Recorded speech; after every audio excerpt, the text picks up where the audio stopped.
Hello once again, and welcome back to another episode of Movie Deputy Reviews, where you get the one, the only Movie Deputy, which is me. If you hadn't figured that out by now. If you are I can't talk today. If this is your first time here, welcome. If you are a return listener, I am so glad you're back. Today we are going to be embarking on, this is one of the ones that I was talking about earlier that I'm going to be pre-recording. So unfortunately, I'm not going to have the new episodes up this weekend, but I promise I will get them up. But I'm just going to be recording some shows on some other movies that have been coming out recently, just so that, I have plenty of shows for you guys, just in case these are movies that you want to check out. The one that we are going to be talking about today is going to be very triggering for some audiences. And from older generations would be upsetting. There's definitely some nuances, and just kind of the whole subject of this movie it kind of crosses a boundary, but it's one that is almost necessary. Now, some of the stars in this movie have been very controversial because of things that have happened outside of the movie. And with Movie Deputy, we look at the movie. I try not to focus on their lives outside of like what's going on and how things have kind of related back to all that. I interrogate the movie for its plot and its content. And I look in depth at the pieces of this, and that's not always an easy thing to do. It just really, sometimes it's just really hard to kind of separate the two ideas from each other. But this one addresses something that is so important because it's such a thing that is part of so many people's everyday lives, whether it's as severe as this, or it's worse, or it's mild. What I'm talking about is domestic abuse, spousal abuse.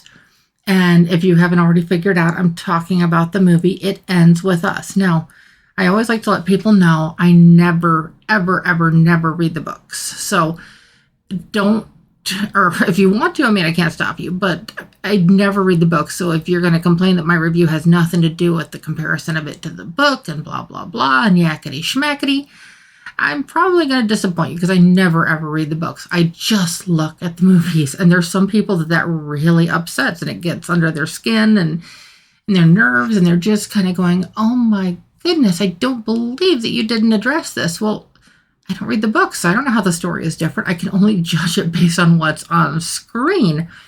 Now, what is portrayed on screen, like I said, is going to be very upsetting for some people because it starts as a love story that really goes really horribly bad. And these people meet, they fall in love. I'm not going to give away any of the details on that, but her name is Lily Bloom, and she owns a flower shop. So don't worry, that's not a spoiler. You can see that even in the trailers. And she falls in love with this doctor. Their lives seem to be going great. Spur of the moment, they get married, and they learn that they're expecting. Well, in between kind of all of this, there's red flags in his behavior, huge red flags in his behavior, because there's kind of something that she has where she has feelings for somebody from her past that has kind of come back into her life. And there's just a lot of jealousy, just a lot of narcissistic type behavior, just, like I said, a lot of red flags that I hope people are able to recognize just by watching this, because it takes just one person to break the cycle of abuse in the family. As a survivor of abuse of multiple forms, I broke the cycle myself, and it's a very difficult thing to do because I had to walk away. I'm not talking like the political walk away, but I literally had to walk away from basically my entire family because they basically condoned a lot of the behavior of the people that had been nasty and horrible to me, and I had to just walk away. So my family consists of my husband, my son, my sister, and a few close friends. And I should put a clarification in there. My sister, we have been friends for almost 30 years. We are not biologically related, but we are so close we might as well be sisters. We are so similar. It's uncanny. Sometimes I'd swear we were biologically related, but I know we're not. But walking away and having the strength to stand up to something like this, and having the strength to get away from it, is so difficult to do. And when that decision is made here, it doesn't necessarily go well. And that's as it is in life as well. And so it's a hard watch. It really is. It's a very hard watch. It's emotional. It's jarring. The main story itself is entertaining, but when you start recognizing, like I said, the red flags and stuff that are going on in their behavior, you're like, ugh, or it's just kind of puts that knot in your gut, and you feel like your stomach's in your throat, and you almost feel like you're on the verge of either anger or crying, and you're watching this happen on the screen. And it's like I said, it's going to invoke a lot of emotion. So if you couldn't already tell, I'm giving this movie a guilty rating. This is definitely not a movie for younger eyes. And not that they would unnecessarily understand what's going on here anyways, but there's just the topics that are touched on a lot of people are going to have a hard time sitting through this. I myself teared up when watching this. So you may be wondering, okay, with the score, and this one I really had to step aside from myself. I mean, I've mentioned it before, and if you're brand new here, you're not familiar with that, but there's some movies I really have a hard time separating out what the movie deputy rating should be from what I think it should be rated. Because sometimes I want to go with my gut and judge the rating based on that instead of on the movie deputy rating scale that I created. And this is one of those ones that I'm like, okay, here's the score I want to give it. And then I can't. Because if I'm saying, that's one of the things I always stay true to movie deputy, even when it doesn't necessarily coincide with my own thought processes. And mind you, okay, I am movie deputy. I'm not saying I'm bipolar or anything like that, but I set a very specific guideline of my scores. And so I have to follow that even when it's difficult to do so. Hi, Batero. Or Quincy, sorry, wrong kitty. Just saw the tail. If you didn't already know, I'm a crazy cat lady.